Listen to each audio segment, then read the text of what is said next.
সবাই কেমন আছেন? আশা করি সবাই ভালো আছেন। আপনাদের দোয়ায় আমরাও সবাই ভালো আছি। তো আজকে আমাদের মিনি মাছ রান্না করবে, সেটাই আপনাদের সাথে শেয়ার করব। তো এখানে আমার আম্মু মিনি মাছ হলুদ লবণ দিয়ে মাখিয়ে ভেজে নিছে তেলে। তারপরে এখন এখানে ঝোল করবে মিনি মাছগুলো। তো আপনারা এই মাছগুলো কিভাবে রান্না করে খান সেটা কমেন্টে জানাবেন।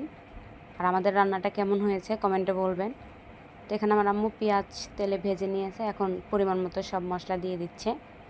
মশলাটা কষিয়ে তারপর মাছগুলো দিয়ে দিবে। আর আমাদের ভিডিওগুলো যদি আপনাদের ভালো লেগে থাকে তাহলে লাইক কমেন্ট শেয়ার দিয়ে আমাদের পাশে থাকবেন।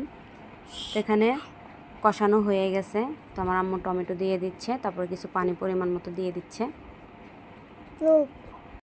মাছগুলো এখন দিয়ে দিচ্ছে। তো এই মাছটা খেতে কিন্তু অনেক মজা। তো আগে থেকে ভেজে রাখছিল মাছটা, এখন দিয়ে দিছে। তো এখন এটা রান্না হতে থাক।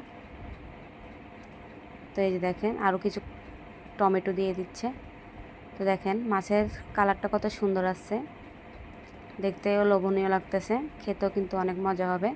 তো এখানে আমার আম্মু জিরার গুঁড়ো দিয়ে দিচ্ছে। তো আমাদের তরকারিটা হয়ে গেছে। তো সবাই ভালো থাকবেন, আল্লাহ হাফেজ।